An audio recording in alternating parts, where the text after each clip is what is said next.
What's going on, everybody, and welcome back once again. My name is Jordan, also known as JMonster. I want to thank you guys for joining me for this short little video. I mentioned on a stream, probably about 4 or 5 days ago, that I am interested in streaming Divide and Conquer on the campaign and doing various campaigns across that, as long as that there's still solid interest for it. In the event that there isn't, to kind of gauge whether or not people actually want this to be done, I will be putting up a poll in this video. You can find it down in the description, and it will be an opportunity for you to vote on which faction that you'd like to see me play. I've gone for a bit of a compromise in that there are several factions in Divide and Conquer that I have absolutely no interest in playing. And there are also many factions in general, so I've decided for a couple of reasons. One, for my sanity, and two, in order to not spread out the... I think it's a fairly small audience for people out there that want to see campaign streamed relative to, you know, people who want to see battle replays on the channel. So in order not to spread that audience too thin, I have offered up 4 different choices. There are 4 factions that I think would be interesting, and there are 2 evil ones and 2 good ones, although admittedly 2 of them are elven factions. First is the Woodland Realm. I'm really interested in playing the Woodland Realm. I like the lack of cavalry approach. I like the heavy focus on archers and the limited heavy infantry and the slightly higher numbers than a lot of the other elven factions, at least from what I've noticed. You know, maybe don't hold me to terrible account on that one if I'm incorrect. But yeah, I think that there's a lot there that represents the Woodland Realm as it is in story quite well. So I am interested in playing them and kind of seeing, you know, how far I can get with that before I imagine I'll fall on my face pretty terribly. The second is the Army of Angmar. They're a newer faction. I think they were added in version 4.0. I could be incorrect about that, but I'm pretty sure it's version 4.0. And I am really interested in trying them out and seeing, you know, how they play, how they differ from other takes on very similar factions, such as Rudour and Third Age Reforged, for example. Yeah, I'm kind of interested in exploring that faction and playing around with their playstyle and kind of seeing where that goes. Next is Lindon, and I am not at all ashamed to admit that I just think they're pretty. I think that they're a very well-rounded faction, which tends to mean that they don't necessarily have the most like defined and focused playstyle necessarily, because they have so much going on for them. They got heavy infantry, light infantry, they've got pikes, they've got good cavalry.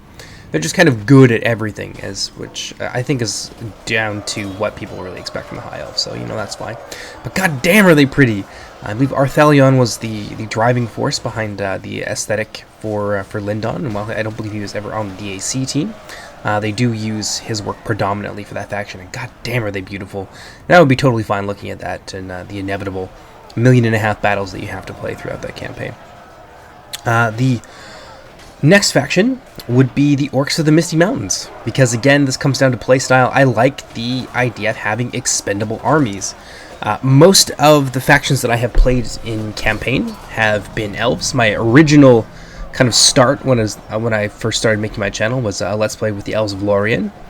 I did play as Mordor for a little while, but I've also done campaigns as the High Elves, which obviously don't have expendable armies, and they're not like super number focused, they're a little bit more skill focused. So most of my experience playing campaigns tends to be with that.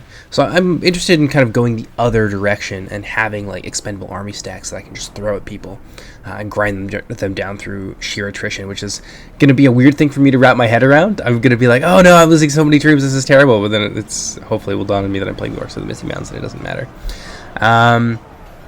But yeah, so that's what I have for you today. If you guys are interested in seeing a DaC campaign on the channel, I recommend that you go down into the description there. I'll put it in the comments as well, because somehow people seem to get lost on the way to the description, and they're like, I can't find this. Where is it, Jordan? Well, I'll put it in 2 different places just to make it a little bit easier.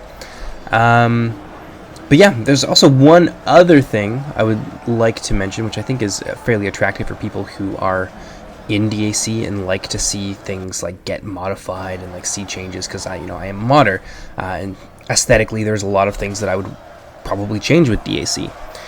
So what I will do throughout the course of the campaign, this is almost inevitable, by the way, like this is pretty well a guarantee, as that there will be things that I want to upgrade aesthetically, and I will do so.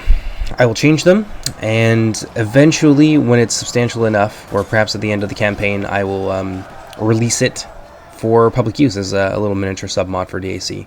So if you guys are watching the campaign and you're like, whoa, these units are friggin' cool. Some of them maybe I'll make from like existing assets, or some of them I'll just like port from stuff that's already been mated, just like wholesale. Made wholesale.